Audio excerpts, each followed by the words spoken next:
Erlan é farmacêutico da Universidade Federal da Bahia, do campus Anísio Teixeira, né, na cidade de Vitória da Conquista, na Bahia.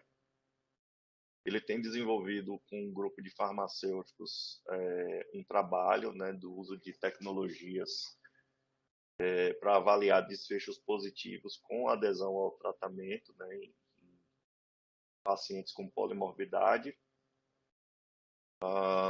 E aí ele vai fazer a apresentação para vocês, né, de uma ampla revisão da literatura que ele realizou e também contar um pouco da experiência dele na farmácia escola daqui da Universidade Federal da Bahia, que na realidade é uma farmácia do município de Vitória da Conquista, né, e a UFBA possui um convênio com a Secretaria Municipal de Saúde para utilizar esse espaço como um campo de prática para os alunos de farmácia e nutrição.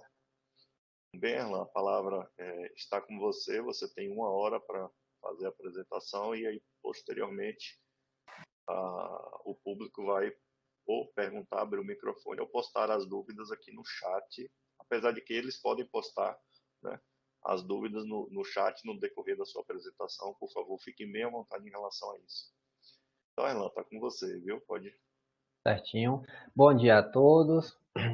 Bom, vou trazer um pouquinho então sobre essa temática, que é o tecnologias de comunicação para a promoção da adesão ao tratamento em pacientes com múltiplas comorbidades.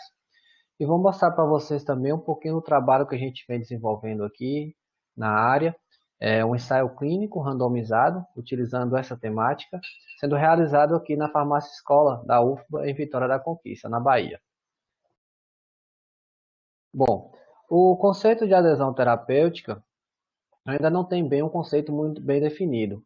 Porém, em 2003, a OMS definiu como a medida em que o comportamento de um indivíduo frente a um tratamento corresponde ao acordado com o profissional de saúde.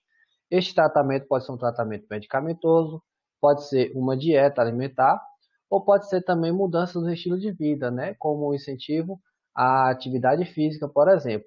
Então, a diferença do que o que foi acordado entre o profissional e o paciente e o que de fato o paciente realiza é definido como a adesão terapêutica.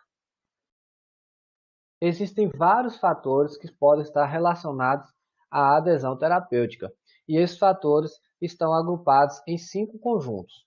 O primeiro conjunto é os fatores relacionados ao paciente, como por exemplo os recursos financeiros, né? Se o paciente ele não tem recursos financeiros para adquirir um tratamento que não é disponível na rede pública, ele não vai conseguir aderir a este tratamento. Outro fator importante é os conhecimentos, atitudes e crenças que esse indivíduo tem, né? Cada indivíduo possui crenças diferentes, então essas crenças podem interferir também na adesão. As percepções, né? A percepção da necessidade do tratamento que esse indivíduo tem frente à doença e as expectativas que esse indivíduo tem do tratamento, né? Se ele vai ser efetivo ou não, todos esses fatores interferem. Com relação ao conjunto doença, alguns fatores, como por exemplo a gravidade dos mais graves, tendem a fazer com que o indivíduo adira menos ao tratamento, nível de deficiência relacionado à doença, a gravidade da mesma e a disponibilidade do tratamento. Né? Tem doenças que não têm tratamento disponível, isso dificulta também a adesão. Com relação ao conjunto tratamento, são diversos fatores que podem estar relacionados, né? O número de medicamentos que o paciente utiliza é um fator, a complexidade do regime terapêutico, tem pacientes que utilizam várias doses de medicamentos em vários horários, e isso dificulta muito a adesão. A duração do tratamento, né? Quanto maior a duração do tratamento, a chance desse paciente também aderir é menor, então isso está muito relacionado ao tratamento de doenças crônicas, né, que os pacientes é necessário fazer um tratamento mais prolongado, e isso tende a diminuir a adesão. O desconhecimento sobre a indicação, né, se o paciente não sabe para que ele está utilizando o medicamento, isso também é um forte fator que contribui para ele não aderir, e a interferência na qualidade de vida deste paciente. Outro conjunto importante é o profissional de saúde e o serviço de saúde. A linguagem utilizada pelo profissional, né, na comunicação com o paciente é fundamental para que ocorra a adesão. É fundamental que essa linguagem faça com que o paciente possa compreender, né, a pactuação que é realizada entre ele e o profissional de saúde.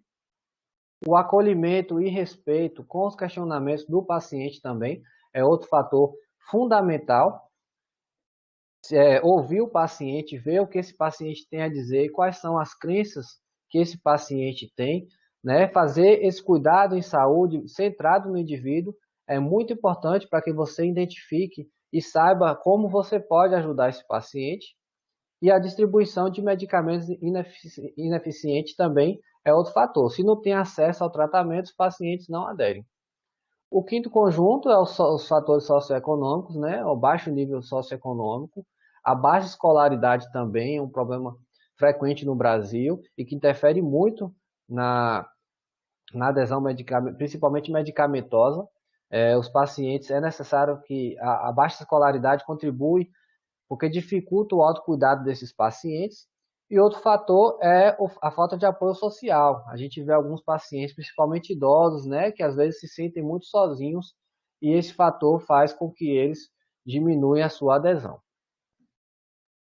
O problema da não adesão ele é tão grave que a OMS declarou a não adesão ao tratamento medicamentoso como o maior problema de saúde pública existente, particularmente no caso de doenças crônicas, né? A não adesão está ligada ao aumento das taxas de hospitalização, aumento da morbimortalidade e aumento também dos custos de saúde. Bom, para avaliar a magnitude deste problema, existem vários estudos, né, tentando dimensionar o problema da adesão medicamentosa, e esses estudos variam muito os resultados, porque a adesão ele pode variar a depender da população que foi estudada, do local onde foi feito o estudo e também de que forma foi avaliada essa adesão. Tem estudos, por exemplo, mostrando uma adesão de 33% em pacientes idosos, então pode variar bastante. A OMS traz que 51% dos pacientes norte-americanos tratados para hipertensão são aderentes. Na China, são 43% dos pacientes hipertensos. E há um estudo com pacientes hipertensos em emergência de um hospital em São Paulo que mostra que 56% são aderentes. Então, há uma variação muito grande, mas geralmente fica ali em torno dos 50%. Bom, e como a gente vai então medir que o paciente adere ou não ao tratamento? Existem diversas formas de medir a adesão, porém nenhuma delas é considerada um padrão ouro. Elas são classificadas como medidas subjetivas e medidas objetivas. Entre as medidas subjetivas, nós destacamos o autorrelato e as avaliações dos profissionais de saúde, né? Que consiste em realizar perguntas de como os pacientes utilizam esses medicamentos e comparar com a forma como está prescrita. Já nas medidas objetivas, temos a contagem de comprimidos, onde a gente vai contabilizar os comprimidos que tem nos frascos ou nos blisters dos medicamentos, comparar com a quantidade de comprimidos que esse paciente levou e quantos comprimidos ele deveria ter tomado para que a gente calcule a adesão. Porém, ele tem falhas, né? É um método considerado indireto, então contém falhas, porque não significa que o paciente retirou o medicamento da embalagem que de fato ele utilizou da forma como deveria. Outro método é sistemas de monitoramento eletrônico, que são dispositivos que conseguem registrar o momento em que o paciente abre o compartimento para retirar um comprimido. Também é considerado uma medida indireta, né?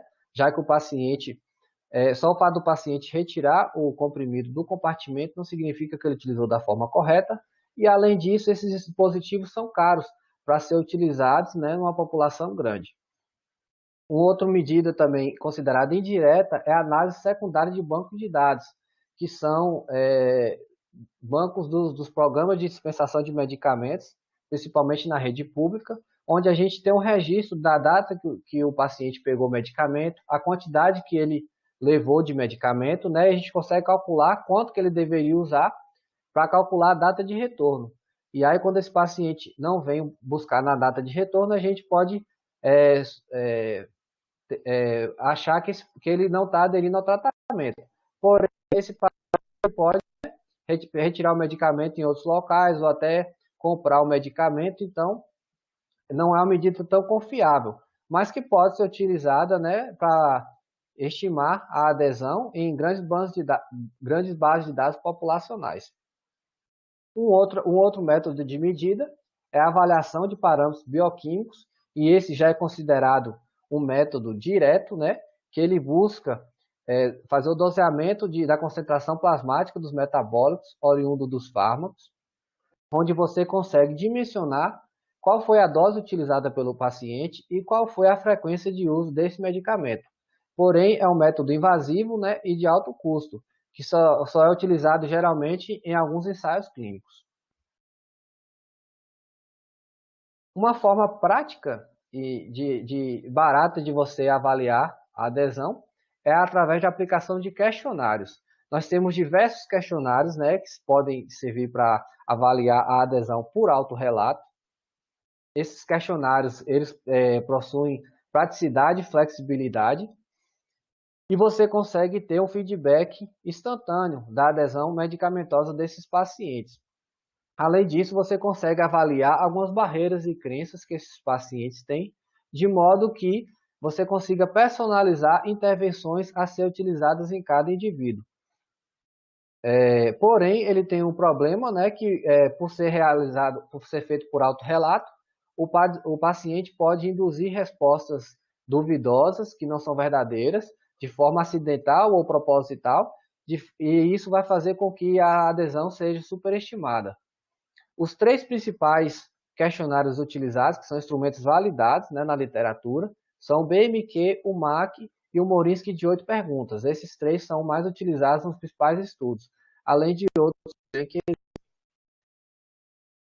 Então, buscando resolver esse problema que eu apresentei, né, que é da adesão medicamentosa, que é um problema muito grave de saúde, né, surgiu então, principalmente nos últimos anos, a estratégia da saúde móvel no cuidado em saúde. Também não tem um conceito muito bem definido do que vem a ser saúde móvel, mas a OMS definiu como a oferta de serviços médicos e ou de saúde pública com um suporte de apoio tecnológico de dispositivos móveis, como telefones celulares, sensores e outros equipamentos vestíveis, como por exemplo os smartwatches, né, que tem popularizado o uso nos últimos anos. E o que favorece o uso dessa tecnologia, né, dessa saúde móvel no cuidado? Nos últimos anos, a gente tem tido um desenvolvimento tecnológico na área mobile de forma exponencial, né? Talvez sejam as áreas da tecnologia em que tem surgido mais novidades. E também, por outro lado, a gente tem um aumento dos custos de saúde. Então, a saúde móvel vem com o objetivo de reduzir esses custos de saúde, né? Então, isso favoreceu que, nos últimos anos, tem desenvolvido muitas pesquisas, né? Evidências científicas de qualidade, utilizando a saúde móvel no cuidado.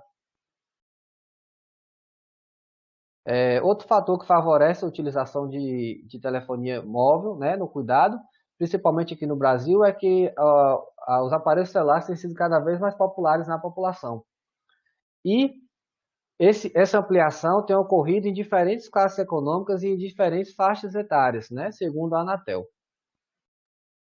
Outro ponto, os dados mostram que 79,7% dos brasileiros, dados de 2018, né, que são os dados mais recentes, 79,3% dos brasileiros com 10 anos ou mais têm aparelhos celulares, e entre os que não têm, o motivo mais alegado para não ter é que o aparelho era caro, que faltava interesse no aparelho ou que não sabia usar o aparelho. Bom, então são diversas possibilidades que a gente pode utilizar a saúde móvel. A gente pode realizar monitoramento dos parâmetros de saúde, né? Tanto em celulares, smartphones modernos, quanto nos smartwatches. Esses aparelhos já conseguem registrar frequência cardíaca, alguns já vêm com a tecnologia para oxímetro. Então, são vários parâmetros de saúde que podem ser utilizados com estes aparelhos. Eles podem também auxiliar a autogestão de condições crônicas, né? O autocuidado é um pilar fundamental no tratamento das doenças crônicas, então essa tecnologia é muito importante nesse sentido. Pode estimular comportamentos saudáveis. Existem diversos aplicativos na área de dieta alimentar, na área de atividades físicas e de muitos outros hábitos, né? Até para parar de fumar, existem aplicativos. Então, esses aplicativos podem ser utilizados para estimular esses comportamentos saudáveis e também podem ser utilizados intervenções terapêuticas customizadas, né? A diversidade da tecnologia mobile nos permite que a gente realize intervenções de formas muito diferentes. Quais mídias podem ser utilizadas, então, pela saúde móvel para que a gente realize essas intervenções? Uma das mídias ainda muito utilizadas é os SMS, né, que é uma tecnologia antiga, porém é barata e qualquer aparelho tem essa tecnologia, até os aparelhos mais antigos conseguem receber mensagens de texto.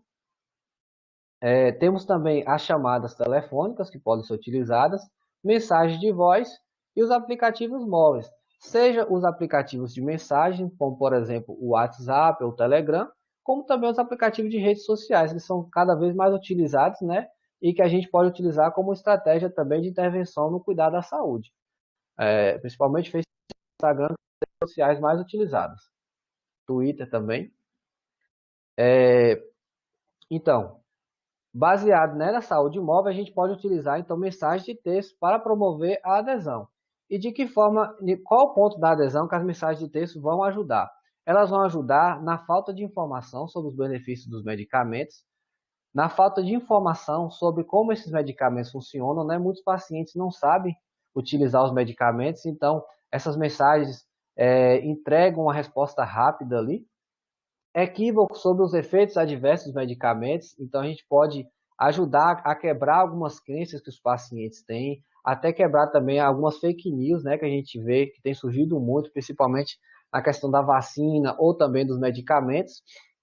E as mensagens podem esclarecer melhor esses equívocos, orientações importantes que precisam ser reforçadas, né? Então, aquelas orientações que às vezes no momento da consulta não deu tempo de reforçar, essas informações importantes que precisam ser lembradas a todo instante. Então, a gente pode encaminhar essas informações pelas mensagens de texto e também elas podem servir como um apoio social, né? O paciente às vezes que se sente um pouco só, ele pode receber este apoio através das mensagens de texto e ver que tem alguém, né, zelando por ele. As mensagens de texto podem ser utilizadas de diversas formas. Elas podem ser utilizadas como lembrete de horário de uso dos medicamentos. Então, a mensagem vai ser enviada no momento que o paciente vai utilizar o medicamento. E alguns estudos mostram um aprendizado de onda, né? No começo, o paciente começa a receber a mensagem, faz o som no celular. Depois de um tempo, ele nem mais lê a mensagem. Só o fato de tocar o som já traz o aprendizado de que ele necessita tomar o medicamento. A mesma forma, pode ser utilizado de lembrete para estimular os hábitos relacionados ao uso desses medicamentos, né? Nós podemos estabelecer rotina de uso das mensagens de texto. Além disso, nós podemos também fornecer informações importantes, tanto sobre a doença quanto sobre o tratamento do paciente, para dessa forma a gente estimular o autocuidado. Outra estratégia utilizada pelas mensagens de texto é facilitar o contato, né, do paciente com o profissional, que às vezes o paciente fica muito tempo sem ir nos serviços de saúde e as mensagens do texto vão facilitar essa comunicação. Então, diante de diversas utilidades que essas mensagens de texto podem ser realizadas, né, como intervenção, tem surgido muitos estudos utilizando as mensagens para promover a adesão ao tratamento medicamentoso. Eu trouxe aqui para vocês uma revisão sistemática publicada em 2016 por um grupo de pesquisadores australianos, né, Jay Takar e sua equipe, onde eles avaliaram mensagens de textos para a adesão medicamentosa em doenças crônicas, uma meta-análise.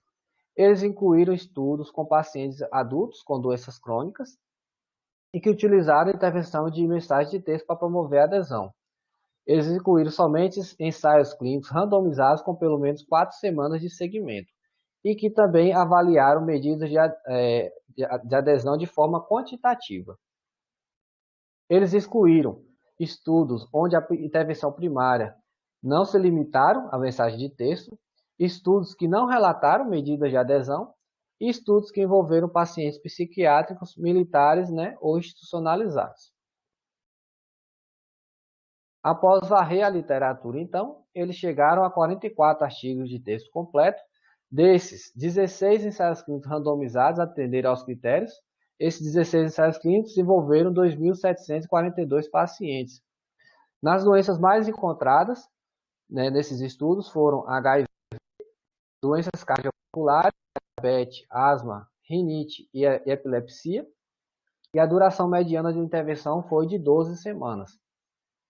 O ato-relato foi o método de avaliação da adesão mais usado, né? Como eu falei, é um método de fácil aplicação, então acaba que ele é o mais utilizado, porém os estudos costumam usar mais de um método, né, para avaliar a adesão.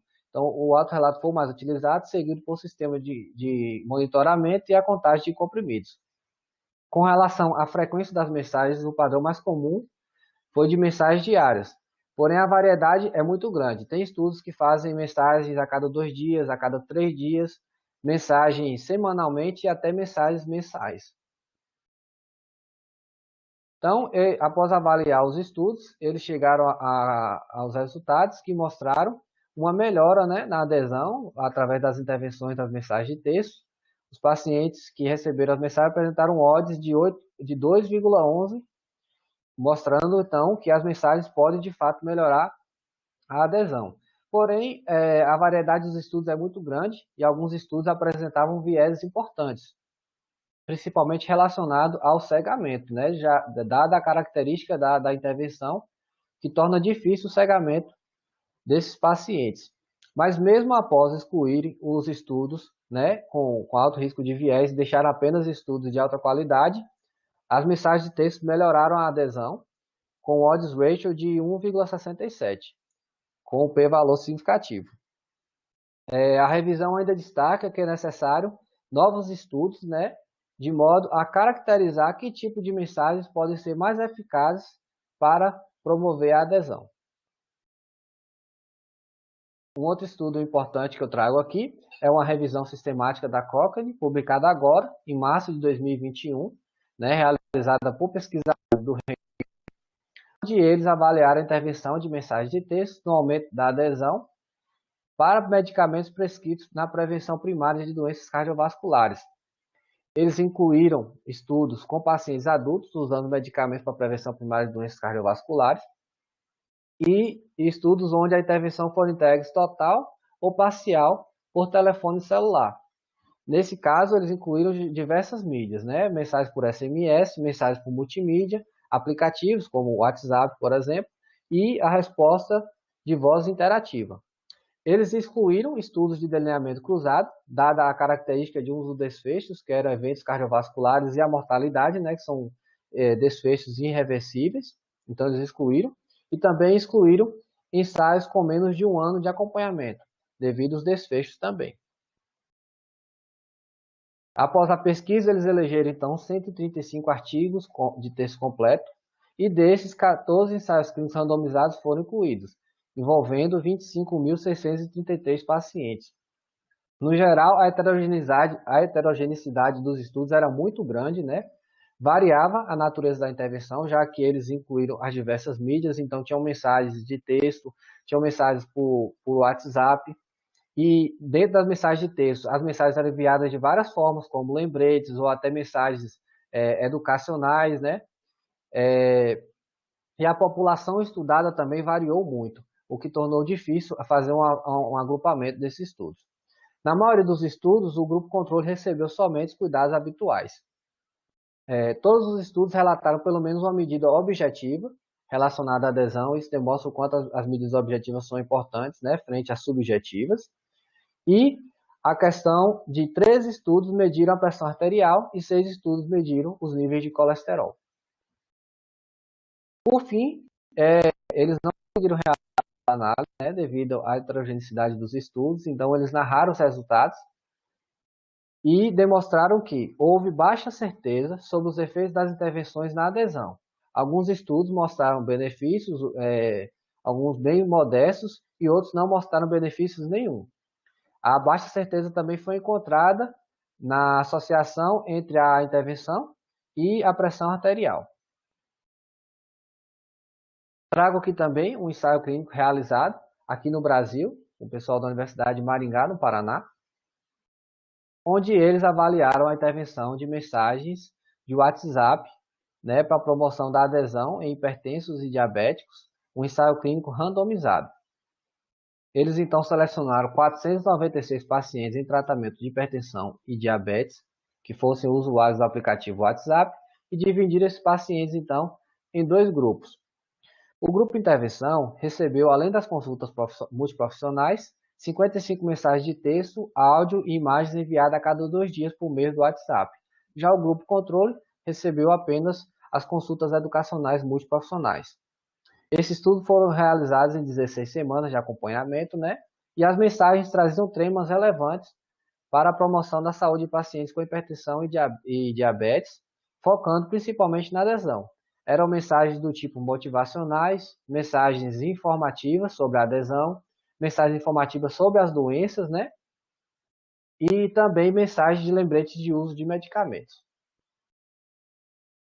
Os resultados mostraram que a taxa de adesão aumentou em ambos os grupos, né? Então não houve diferença significativa. Eles falaram que esse resultado pode ter sido o efeito Hawthorne, que é o efeito que demonstra que só o fato do paciente já receber uma ação faz com que tenha uma mudança no seu comportamento, não é uma mudança positiva. Então não houve diferença entre os dois grupos. Além disso, eles falaram que a média de idade dos pacientes foi muito alta, 56 anos. Isso é um fator que dificultou, porque os pacientes com mais de 50 anos têm mais dificuldade em utilizar os smartphones, né, os modelos mais novos, e principalmente também aplicativos como o WhatsApp. Então, diante desses estudos mostrando, né, apesar da saúde móvel ser uma estratégia promissora, há um alto nível de incerteza de como essas mensagens de fato podem ajudar os pacientes. Então, é necessário uma maior exploração através de outros delineamentos.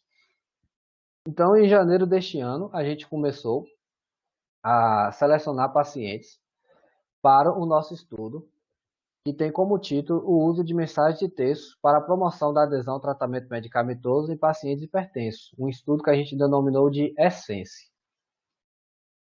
E por que escolhemos hipertensão arterial? A hipertensão arterial sistêmica é um importante problema de saúde pública mundial, né? E está ligado ao aumento de doenças, de eventos cardiovasculares que levam ao aumento das internações, além de aumentar também a mortalidade e diminuir a qualidade de vida dos pacientes, elevando assim os custos de saúde.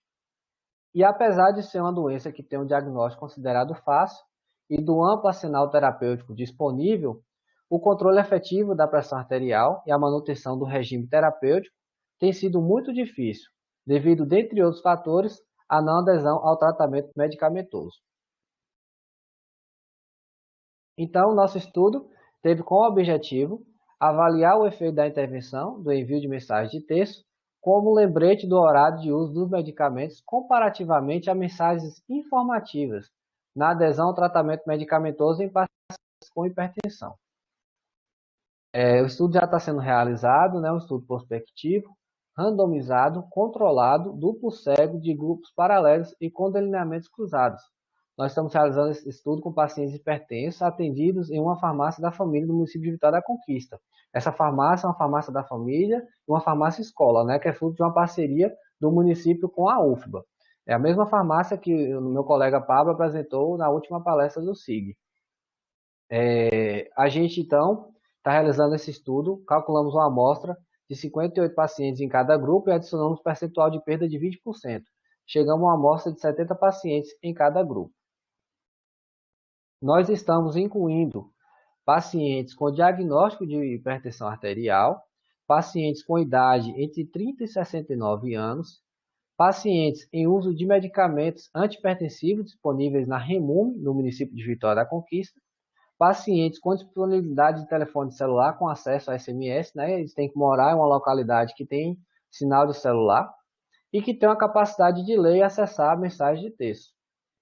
Vamos excluir do estudo pacientes com deficiência visual, auditiva ou mental, que incapacitam o recebimento de mensagem de texto, pacientes com deficiências cognitivas, e aí a gente vai avaliar essas deficiências através do instrumento validado Mini-Mental, Não vamos incluir idosos com dependência para atividades fundamentais da vida diária, né? Avaliado também através de instrumento validado, e pacientes gestantes com parto recente ou em aleitamento. Bom, então após selecionar esses pacientes, né, no momento em que o paciente chega na farmácia, a gente já seleciona se ele entra nos critérios de inclusão ou não. Após se for selecionado, a gente o convida para participar desse projeto de pesquisa. A gente aplica, então, o questionário de coleta de dados da linha de base e, após esse questionário, o paciente é randomizado em um dos dois grupos. O grupo intervenção 1, o paciente vai receber mensagens de texto mensagens informativas, né? Que são mensagens que tratam sobre o cuidado com o controle da pressão arterial. E o grupo intervenção 2 vai receber, além das mensagens informativas, mensagens com os lembretes, né, com os horários indicados na prescrição para uso dos medicamentos. Então, se ele usa um medicamento às 7 horas da manhã, às 7 horas da manhã ele vai receber uma mensagem de texto, lembrando ele de fazer uso desse medicamento. Após 90 dias, os pacientes vão retornar à farmácia e a gente vai registrar medidas objetivas e medidas de adesão. Após esses 90 dias, faremos um período de washout, né, de um mês, que busca eliminar os efeitos residuais das intervenções. E após esse um mês, então, nós vamos inverter os grupos. Quem estava no grupo intervenção 1 vai para o grupo intervenção 2 e quem estava no grupo intervenção 2 vai para o grupo intervenção 1. Vamos fazer, então, acompanhamento por mais 90 dias. Os pacientes vão retornar à farmácia e faremos medidas objetivas e medidas de adesão.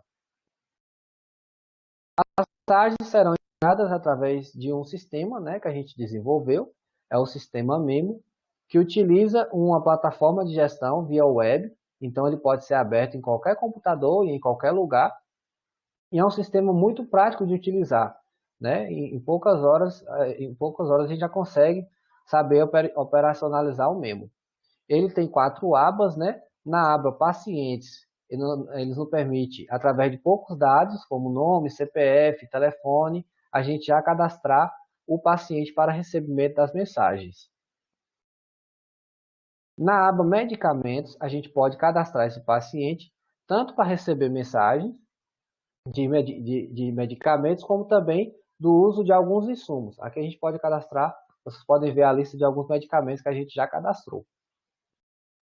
Aqui nessa área de dosagens, né, a gente vai vincular então os pacientes aos medicamentos, organizando os horários de uso de uso desses medicamentos.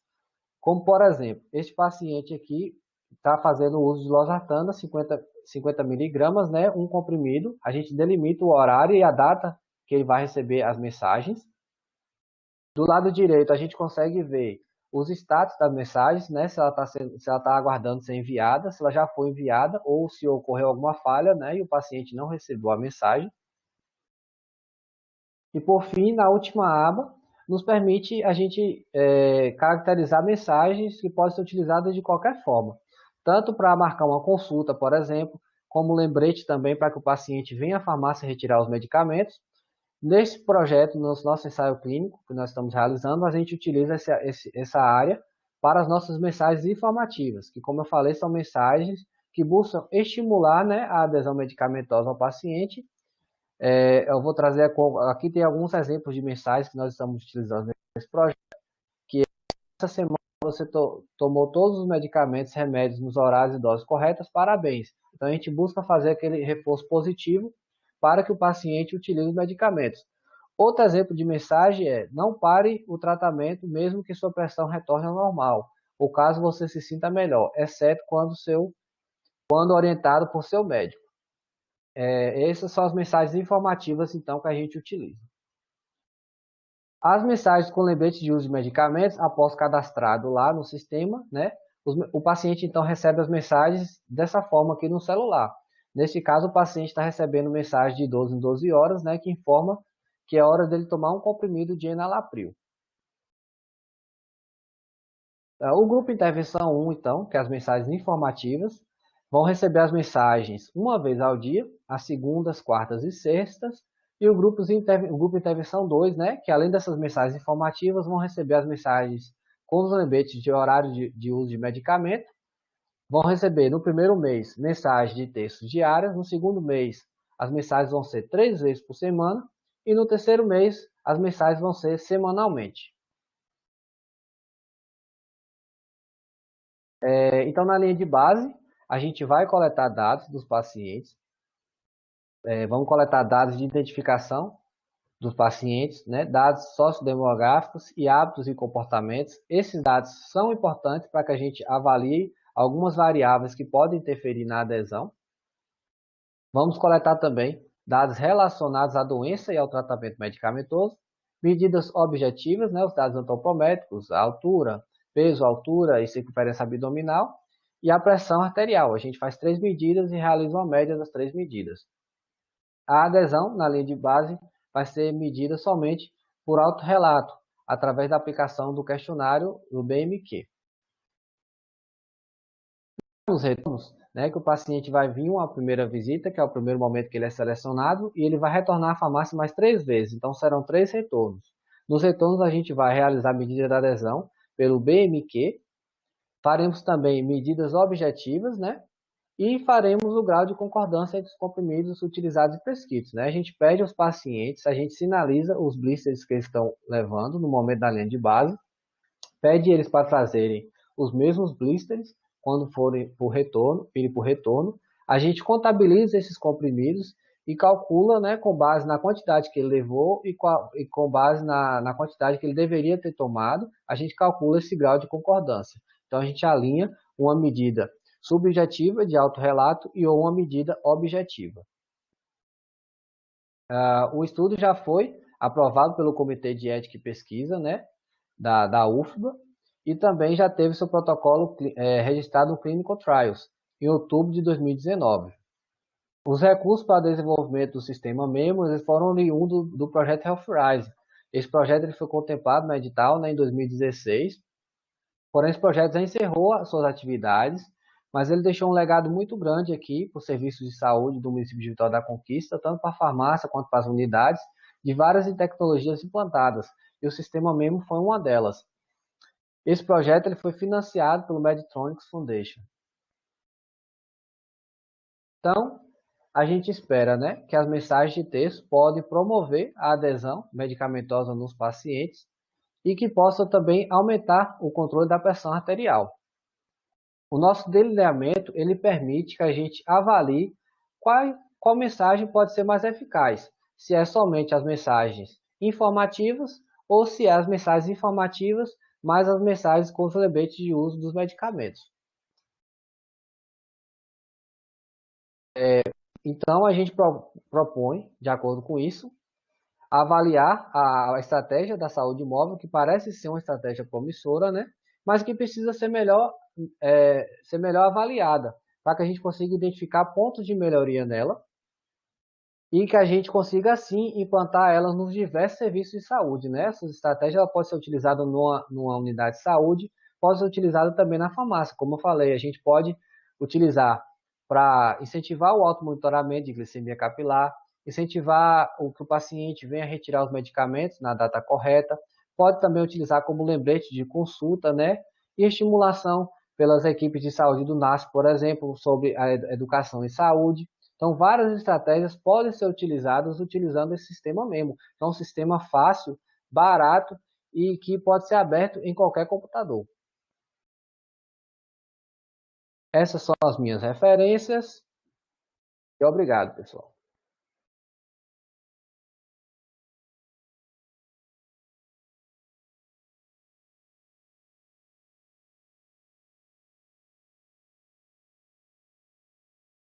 Bom, pessoal, então, parabéns, Erlan, pela excelente apresentação. Nós aguardamos as perguntas aqui no chat ou podem abrir o microfone.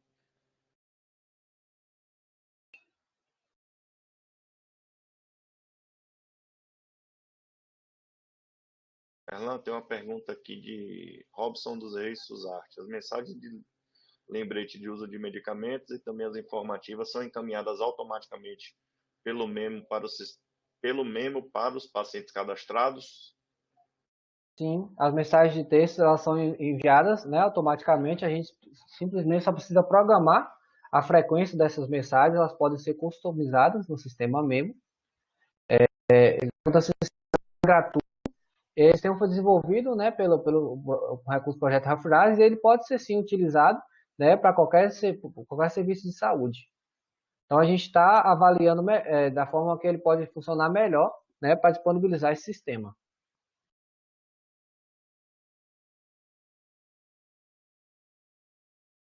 Mais perguntas, gente?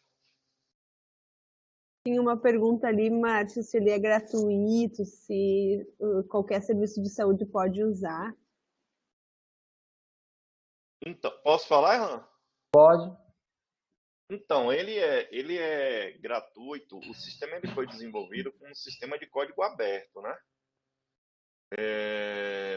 Ele pode ser disponibilizado. Eu tenho um código dele. Eu não entendo muito dessa questão de desenvolvimento, né, de sistemas, mas assim, nós contratamos a empresa, né, a Colivre é uma cooperativa de software livre, né, que é sediada em Salvador.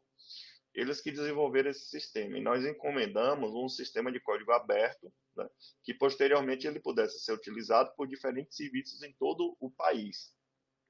A questão é que a equipe de tecnologia, né, por exemplo, se você for de Carine, que é utilizar lá em Porto Alegre, né, pela Universidade de Ciências da Saúde, ela pode utilizar, só que a equipe de tecnologia da Carine tem que entrar em contato com a equipe de tecnologia da UFBA, né, para eles casarem aí como é que seria essa utilização, porque o código é aberto, Carine, mas o sistema, o servidor, ele está sediado aqui na UFBA, entendeu? Aí teria que fazer um processo de transferência da base de dados para o local, né, que vai utilizar. Uhum. Sim. Bom, eu queria, enquanto o pessoal tem mais perguntas, pode ir fazendo perguntas ali pelo chat, né? Queria então agradecer o Erlan e o Márcio, dizer que esse projeto é muito legal, né?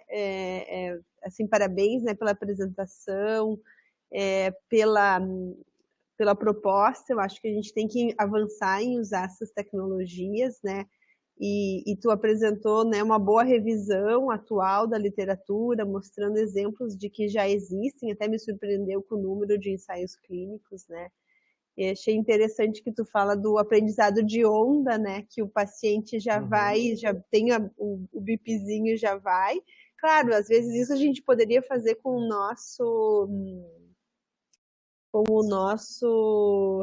despertador do celular, enfim, algumas coisas assim. E daí justamente era também às vezes a preocupação de que esse lembrete acaba sendo uma banalização e depois a gente diz, depois eu faço, e o paciente, né, acaba esquecendo, assim. Então, mas por outro lado, eu acho que vocês têm não digo que é um viés, mas ele tem um adicional, não é uma só a tecnologia em si, não é só um alerta, né? É um alerta que vai ser personalizado com o horário do paciente, vai ser personalizado com informação, e ele está atrelado a um cuidado de segmento, porque o paciente faz 3 visitas à farmácia, então aquilo que tu falou eu acho que achei bem interessante no sentido de dizer assim, ele não se sente só, ele se sente que tem alguém olhando pelo tratamento dele, que não é uma coisa, né, que ele está sozinho, assim. E daí, vocês já estão acompanhando alguns pacientes, eu queria entender um pouquinho nesse retorno das consultas, se os pacientes falam alguma coisa, qual é o relato sobre o aplicativo, se vocês previram alguma coisa no final, no sentido de que os pacientes avaliem aquela tecnologia, que eles avaliem esse processo, alguma avaliação mais qualitativa, no sentido de se eles acharam que fez diferença, se foi bom, o quanto que isso contribuiu, não sei se prevê isso no projeto. Sim, então, nós já estamos incluindo pacientes desde janeiro deste ano. Eu já tenho pacientes já no terceiro retorno, se eu não me engano, no segundo retorno, né, a terceira visita. Com relação às mensagens, o estudo é cego, então os entrevistadores não podem perguntar aos pacientes sobre as mensagens que eles estão recebendo. E é por isso também que a gente não conseguiu avaliar por enquanto a aceitabilidade, né? Porque é uma questão que vai quebrar o cegamento do estudo. Com relação às mensagens, a vantagem, né, você colocou com relação aos alarmes que podem ser colocados no aparelho, mas no caso do SMS, o paciente ele age de uma forma passiva, a gente não pega no aparelho do paciente, somente com o número celular a gente já consegue cadastrar o paciente, né? Então a gente não precisa esperar que ele tome a atitude de cadastrar o alarme, a gente que faz todo esse trabalho, então o paciente, né, ele tem uma atitude passiva. Que legal. Tem perguntas aqui ainda sobre o mesmo, eu posso falar? Vamos Pode. dividir assim, pergunta específica sobre o software, eu respondo, e pergunta sobre o ensaio clínico, você responde. Olha, o Mema ele é uma aplicação, né, para o web, tá? Foi desenvolvido também um aplicativo para celulares. Só que esse aplicativo ele ficou muito em nível de prova de conceito, sabe? Nós testamos, só que ele começou a apresentar na época algumas falhas, e aí vocês sabem como é. Começa a chegar perto do final do financiamento, né? E aí não dava para a gente mexer muito com ele, investir mais recursos, entendeu? Assim, de qualquer forma, ele foi desenvolvido, né? Nós atualmente não estamos utilizando, porque a ideia inicial, Karine e pessoal daqui da sala, era utilizar em um braço o torpedo, né? O SMS, e um outro braço o aplicativo, né? E tem vários aplicativos também de lembretes, né? De questões de saúde. Só que, como o aplicativo ele demonstrou uma instabilidade, né, à época, aí nós deixamos ele um pouco na prateleira, em modo de espera, para posteriormente tentar mexer com ele. Né? E uma outra ideia também é mexer com robôs de WhatsApp, né?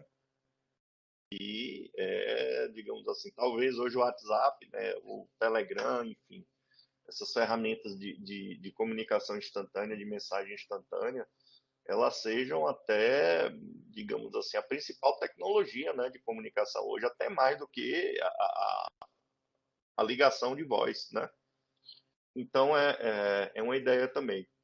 Erlan, então, assim, LSI, né, está perguntando aqui como adquirir, assim, ele não é comprado, tá? Para a gente ceder o uso, a gente só tem que estudar como é que seria feita essa transferência de tecnologia, como eu expliquei anteriormente. É possível, né? Teria que o pessoal de TI da sua instituição conversar com o pessoal de TI daqui da UFBA, né? Como eu disse, o código está no meu e-mail, a gente entra lá num website, uma base de dados, né, de softwares, que eu esqueci o nome agora, mas quem entende entra lá e vê tudo que foi feito, né, como é que foi desenvolvido e consegue repetir. Foi isso que eu entendi da equipe de desenvolvimento. Esse aplicativo mobile ele não está na Google Play, né? A gente não disponibilizou na Google Play pelos motivos que eu falei anteriormente, né? De questão de estabilidade dele. Erlan tem pergunta aqui em relação ao estudo. A Tatiane perguntou sobre o tamanho de amostra. Eu li aqui a mensagem dela, mas já me perdi. Aqui, qual o número de amostra previsto para cada grupo? Então, a gente calculou uma amostra de 58 pacientes em cada grupo e adicionamos um percentual de perda de 20%, chegando a 70 pacientes em cada grupo, né? 140 no total. E vocês já estão vendo alguma perda ou não? Sim, já encontramos alguma perda, principalmente por causa da pandemia, né? Houve uma piora da pandemia no mês de abril, final de maio, de março, alguns pacientes tiveram dificuldade em vir à massa, ficaram com medo. Então a gente teve algumas perdas nesse sentido. Eu acho que assim como um todo, né, na adesão também, a gente vê diferentes aspectos, né, crenças, hábitos, efeitos adversos, tipo de tratamento, idade do paciente.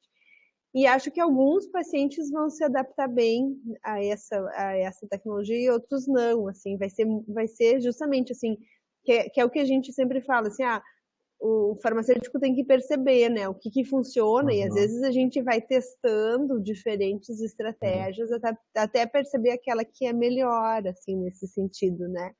Então, acho que é bem interessante esse traçar o perfil, né, de qual é o paciente que teve resultado positivo com isso. Uhum. Porque e depois também talvez a curva de aprendizado, quanto que se mantém, né, nesse sentido, Sim. assim, se isso funcionou nos primeiros 3 meses, né? Agora eu não lembro qual é o período total do segmento, mas pode funcionar por um tempo e depois aquilo se torna rotina e a pessoa não liga mais ou não importa mais, né? Então, assim, Sim. isso também é um desafio, né, para avaliar essa tecnologia, no sentido que o quanto tempo essa intervenção persiste, né? E achei legal Quanto que tempo o vocês efeito falaram. permanece? Isso. E achei Exato, é legal importante. vocês falaram do quanto o SMS o paciente é passivo, ele recebe, né? Porque às vezes a gente tem mesmo aplicativos no celular, dá para contar dieta, dá para acompanhar período de menstruação, enfim, saúde, exercício físico, tem milhares hoje de aplicativos, né? Mas nesse caso o paciente, né, o usuário precisa alimentar, né? Então acho que é também uma proposta interessante, né? Onde ele recebe essa informação adicional, né? Isso. A grande Nosso fala, acompanhamento será Renato. de 7 meses, né? E a gente vai aplicar a intervenção, por exemplo, no grupo Intervenção 2, os pacientes vão receber mensagens informativas e mensagens com lembretes. Após esses 3 meses, a gente vai fazer um período de washout de 1 mês e mais 3 meses de segmento, onde ele vai receber somente mensagens informativas. Então, durante mais 4 meses, a gente vai poder avaliar se esse efeito dos lembretes continuar ou não. Uhum, perfeito.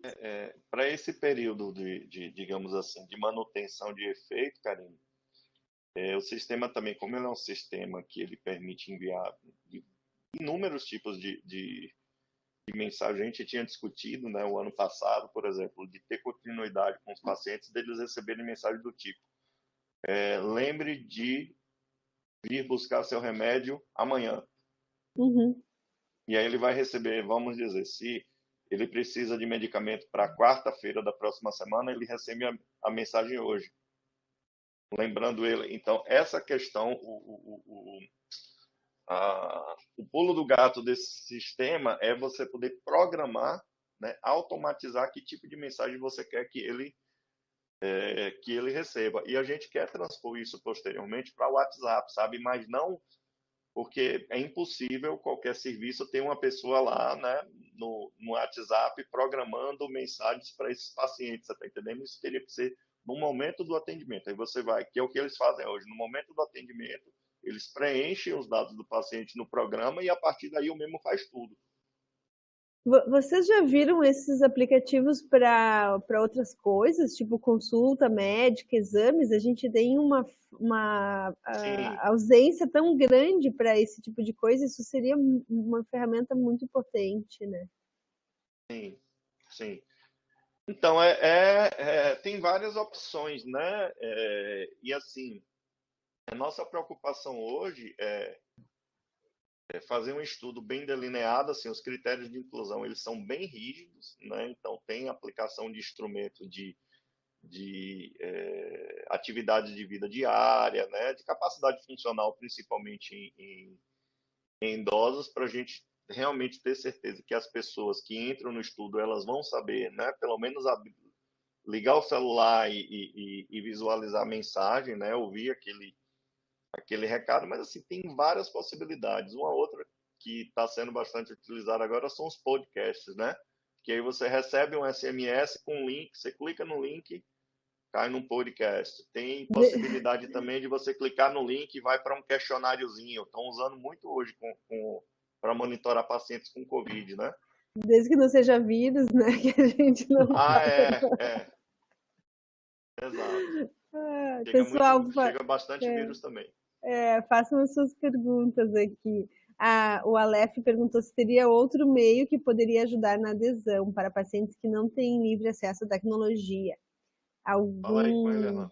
Alguma Existem coisa diversos, diferente? existem diversos métodos, né? Tem vários estudos tentando diversas intervenções para melhorar a adesão, e aí varia, além da saúde móvel, tem alguns outros, por exemplo, os pictogramas, né, de consultas farmacêuticas que podem promover a adesão. Então, a literatura é muito rica nesse sentido, né? Existem diversas estratégias, e eu acho que, como a Karina falou, é importante que você caracterize com que paciente você está lidando, né? Quais são as crenças desse indivíduo, qual é a realidade desse indivíduo, para que você personalize e consiga aplicar a melhor intervenção possível, né, com base nas evidências que existem, para promover essa adesão. Uhum. Vocês falaram em HIV, eu fiquei pensando assim, alguns pacientes que eu já acompanhei HIV não funcionaria, porque talvez não tenha acesso, né, ao telefone, são moradores, às vezes são moradores de rua, então a gente tem dificuldades maiores que às vezes não aparecem nos outros países, né? Mas sim, cada paciente tem a sua, seria estimulado por alguma coisa, Uhum. né? E isso é importante. Em alguns países, Karine, já estão utilizando muito, mas assim, a tecnologia é caríssima para a gente ainda, a questão dos smartwatches, né? Os Uhum. relógios Ah, sim. inteligentes, né? Que é mais fácil porque é um aparelho que não sai do seu braço, né? Porque o É, celular ainda tem aquele negócio que você chega, deixa em casa, né? No quarto, às vezes sai, esquece. E o relógio de pulso, não, ele não sai do, né? Por exemplo, eu particularmente tiro o relógio para dormir, mas tem gente que dorme com relógio. Talvez a sim, maioria das pessoas durma com relógio, não sei, né? Mas assim, ainda é uma tecnologia inacessível, né, para a população. Eu sim, mesmo não tenho, eu acho caro o smartwatch. seria um grupo bem específico. Uma outra coisa que eu pensei agora é no sentido de, porque um dos critérios a ser analisados é, vocês vão ver o desfecho clínico também, o controle da PA, Sim, a gente vai avaliar a pressão arterial também. tá? E esses pacientes têm o basal para ver se eles tinham ou não controle da PA Isso. antes, né? Isso, Mas a pressão arterial vai ser medida nas 4 visitas que ele vier. tá, Tem que muito ter uma avaliação intragrupo e intergrupo, Karine, porque teoricamente, quando você randomiza, né, pode ser que você tenha no grupo intervenção pessoas com os níveis pressóricos mais altos em média do que no grupo controle, entendeu? Então isso também tem que ser levado em consideração no basal, já na randomização. sim, sim. É que um estudo que eu fiz com um paciente hipertenso, a gente tinha muitas dúvidas em relação a se a farmacoterapia para aqueles pacientes estavam adequados, sabe? Assim, pelo menos na realidade de Porto Alegre, no contexto. Então, o retorno para as consultas, né? Mas vocês têm uma outra interação nesse cuidado dos pacientes e no acompanhamento e até junto, né, com os prescritores, em olhar para esse cuidado da prescrição e dos antipertensivos, assim. Mas é importante, né, sim, comparar com o basal e fazer as duas comparações, né, intergrupo e intragrupo. Sim, está sendo gravada, Lef, e daí depois vocês podem acessar pelo YouTube. Eu tinha colocado antes o link. A gente chegou a 60 participantes, foi bem legal. Pontos, né? Às vezes a gente tem mais pessoas nas salas. Aqui está o link do SIG.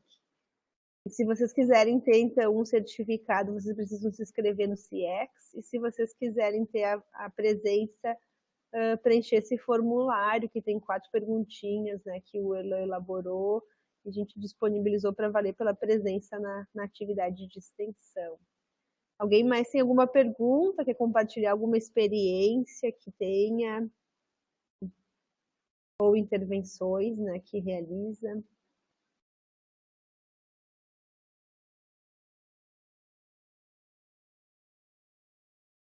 Acho que a tecnologia tem um potencial, né, dentro dos serviços que é alcançar o maior número de pacientes, porque também é um outro potencial, né? A gente tem um número escasso de farmacêuticos e assim a gente conseguiria, talvez, né, monitorar, acompanhar um número maior de farmacêuticos, o número maior de pacientes, né, pelos farmacêuticos que a gente tem no SUS. Então também tem um alcance maior. Vocês têm algum contato reverso? Tipo, o paciente tem dúvida e ele quer, se ele mandar um SMS, chega para vocês ou não? Sim, aconteceu de alguns pacientes responderem mensagens de texto. Por exemplo, mensagens de é hora de tomar um copinho de enalapril, aí eles até responder algum tipo de mensagens informativas também. Então acontecem, né? É claro que a gente não pôde incluir a interatividade das mensagens no estudo, até porque é necessário que esses pacientes tenham um crédito no celular para responderem. Mas alguns acabam de fato respondendo as mensagens que a gente envia. Ah, que Não legal. é, não é orientação do time, por conta também do cegamento, Karine. Mas vários Sim. respondem. Inclusive, veio com cópia para meu e-mail, que é um e-mail que está cadastrado no sistema. E assim, gente, embora o software seja gratuito, né, a equipe que vai utilizar o software tem que comprar o pacote de torpedos, viu? O pacote de torpedo não é de graça, não. Você compra. Na época que nós compramos, eram 5 centavos por torpedo, nós compramos 100 mil torpedos, foram 5 mil reais na época. Né? O Memo ele está configurado para uma empresa específica, né? Mas como eu disse, como ele é um software de código aberto, isso daí pode ser adaptado para qualquer empresa. Então você compra na mão da empresa um pacote de torpedos X, né? Depender do uso que você vai fazer. Sim, que legal. Oi, Marini, ó, a Marini também está nos assistindo aí. Ah, que legal. Alguém tem mais alguma dúvida, um comentário?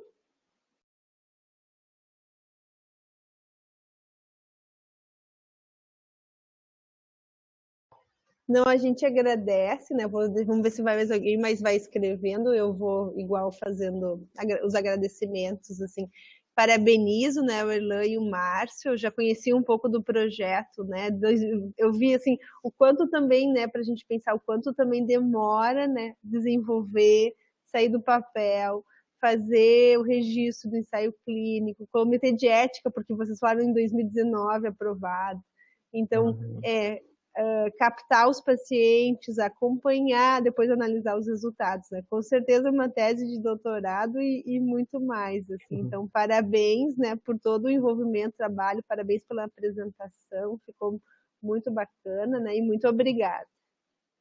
Eu que agradeço, Karina, o convite. Agradeço também a atenção de todos. Foi bem legal as perguntas também.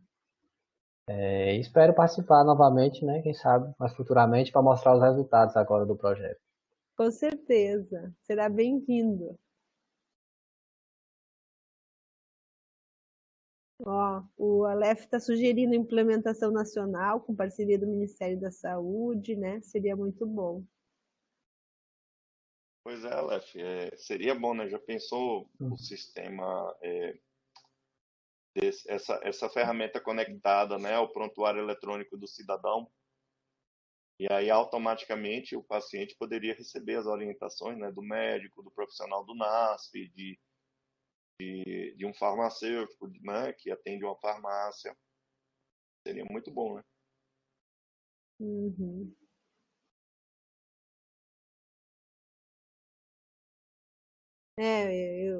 Eu acho, concordo contigo, Paulo, né? Tem essa questão dele se sentir acompanhado. Eu acho que vai ter um efeito positivo.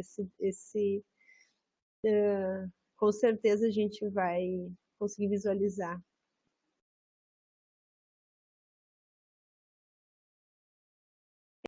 Daí talvez a gente teria que ter pensado a gente já falou até a gente, um grupo controle, né, Márcio, sem mensagem. Será que só o fato dele ir 3 Então, vezes à farmácia daria algum resultado? Pois é, Karine, tem esse problema assim, o grupo controle ele recebe uma mensagem padrão, não é? A ideia inicial era que o grupo controle não recebesse mensagem, mas daí o comitê de ética local, né? O comitê de ética em pesquisa, eles foram muito rigorosos nisso, que compararam como se fosse um estudo com medicamento, sabe? Que não é ético, né? Não ser Você placebo. dá, digamos, ser placebo, né? Que o grupo controle também deveria ter algum tipo de benefício. Então, o estudo, no final das contas, eu acho até que o estudo ficou melhor, sabe? Com essa alteração que foi sugerida pelo Comitê de Ética. Mas a ideia inicial era realmente placebo, porque do ponto de vista teórico não é uma intervenção já corriqueira, entendeu, Karine? Uhum, sim. Eu até estava falando eu estou discutindo bastante, falando aqui da Covid, por exemplo. Você sabe que agora, né, a única vacina que nós temos aprovada no Brasil é a vacina da Pfizer, né? É aprovação mesmo, não é aprovação de uso emergencial. Então, do ponto de vista ético, toda nova vacina, todo estudo agora, né, teria que comparar com a vacina da Pfizer. Mas você sabe que isso também não está acontecendo, né? Então, assim, é uma discussão realmente metodológica, né, de preservação de princípios éticos, que isso tem que ser feito quando o pesquisador vai submeter o protocolo no comitê de ética.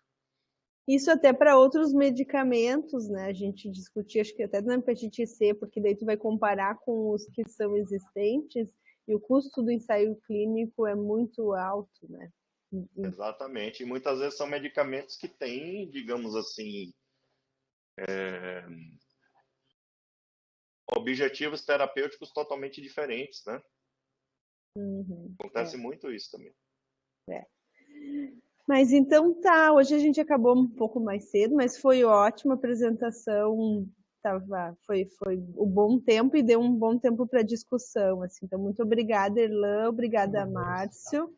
Bom final de semana para todos, né? E até mais. Eu que agradeço, obrigado, Erlan. Último Tá, registro, gente? Erlan é mestrando do programa de pós-graduação em assistência farmacêutica, Associação de Instituições de Ensino Superior, não é? Ele já entrou no mestrado com o projeto em andamento, por isso que nós resolvemos arriscar, não é, fazer um projeto tão complexo para o mestrado dele, viu? Então, gente, obrigado, tudo de bom, fiquem bem e um ótimo final de semana para todos vocês. Obrigada, Márcio. Vou parar aqui agora.